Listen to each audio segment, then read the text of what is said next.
Well, this is a Heta Inspire. We all know I love a Heta Inspire. In fact, you can see my review of the Heta 45 here. And I had one of those for a couple of years actually in one of the fireplaces. But this is the bigger sister, the Heta Inspire 55.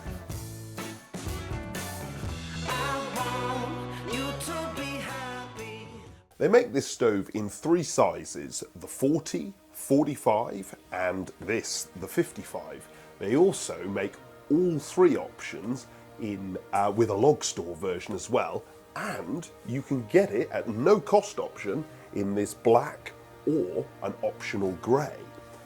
And they then have a couple of custom options as well, because the 45 you can get a soapstone top for, and this 55 you can get a cooking plate on the top, which is a very exciting option. They're steel with cast iron doors, they're made in Denmark, they have direct air, and obviously the Heta Inspire 45 that I tested was exceptional, but have they done it again? Okay, let's light it up. Now, this is a very wide stove and not super deep, so some people with something like this will think, okay, maybe it's easier to light the stove in sort of two fires. So I'm going to do that, and you know, once you get used to the thing, you'll probably just do it with one actually, but it's fun to be different. Key thing as always is lots of gaps. Fire lighters, and we've struck a match. Okay, at this point I pull the vent all the way over to the right to open it up, and I just latch the door, but I leave it just ajar. Right, that was up to temperature in no time. Obviously that was in part due to my double fire idea. Once you get used to the stove, you won't do that, but it can be helpful getting used to the thing with a big wide stove. Obviously at this point you then shut the door. Now with high efficiency stoves like this, you can do that too early. So if you shut the door and the whole thing just dies, the stove isn't up to temperature. You'll know that if you've got a thermometer from the tortoise, obviously. But once it's up to temperature, shut the door, and then I will typically nudge this to about halfway for a nice cruising speed. These stoves are obviously focused on wood, but they do have a petal grate in the middle for de-ashing, which just makes things a little bit easier, and you can burn a bit of coal if you're that way inclined or you just want the option. Finally, this stove has a nominal output of 6.3 kilowatts, but a range from 4.5 kilowatts all the way up to 10. Well, the Heta Inspire 55 obviously has all the modern approvals, and it runs at 80% efficiency, which is quite impressive given its big output. But what's really key is that it runs cleanly across its output range, so we can get a really economical burn down at 4.5 kilowatts and keep it chugging all day, or we can blast it. Obviously I can run it overnight and keep it clean as well, so it's fantastic at it. And as you can see here, we've run it sort of for a couple of weeks and this glass hasn't been cleaned once, so it's actually really impressive on this cleanness question.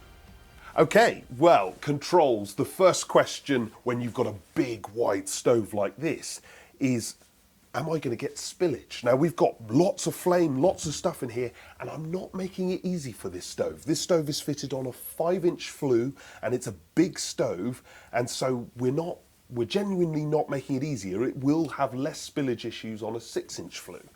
But we're going to open the door nice and wide, and we've got zero spillage, absolutely nothing until we put new fuel on, and then we will get smoke and spillage. If you take liberties with basically any stove, what I've found is that any stove can spill if you're taking liberties. But as we could see here, if you're not taking liberties and you're doing things vaguely sensibly, even with a 5-inch flue, it's doing its job perfectly. Then we get to the controls. They're stay cool, which is magical. It's lovely. This stove is ferociously hot and I've got a bare hand holding it. This is no different on the main control as well, and they feel lovely. They are really, really lovely. You get a glove, which is very nice and Heta branded, and then you get your tool for your ash pan.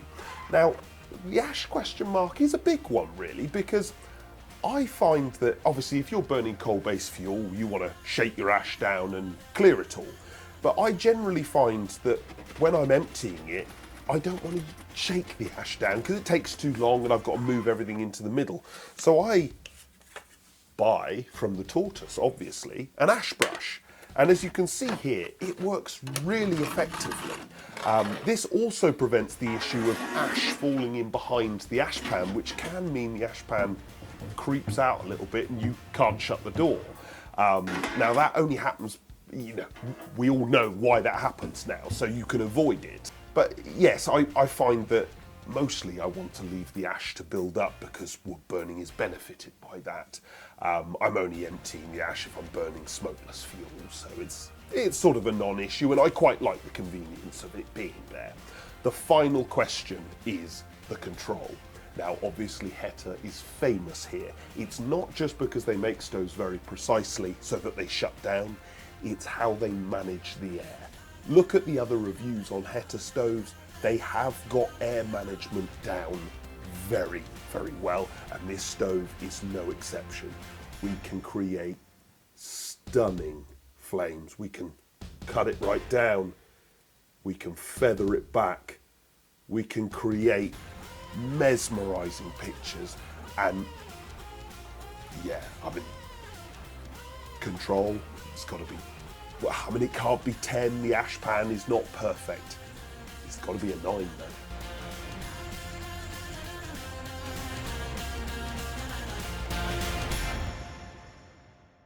Well, obviously we test fuel economy in a sort of real world test by buying a net of kiln-dried logs, getting the stove up to operating temperature with a load of other kiln-dried logs, and then burning the net and seeing how long it will maintain at operating temperature. This stove ran for 13 hours, sort of 12 to, I mean, I could have got a little bit more than 13, but I was playing with it and trying to sort of push things.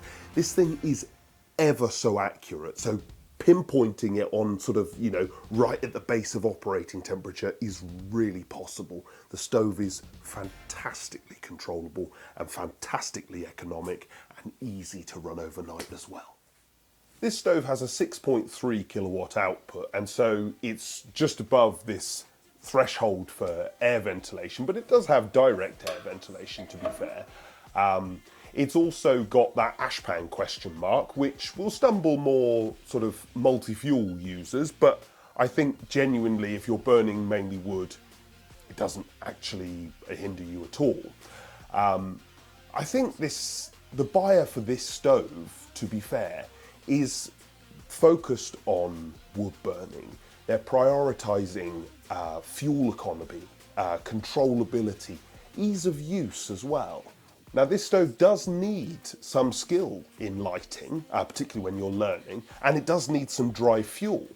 But from there, it's got it all. If you bought like a Porsche 911, you'd expect to use high octane fuel. You'd expect to need to know what you're doing in a car. And if you've got that, of course, you'd find the experience to be elevating, exciting, you know, everything you've been looking for. These stoves are at that Porsche level. They are super accurate, super controllable. The picture they create is absolutely stunning. If you're looking for exceptional, powerful, clean lines, long power slides, I mean long burn times, high efficiency, or you just want something that makes everyone jealous, then the Porsche 911, I mean, the Heta Inspire 55 is high on my list.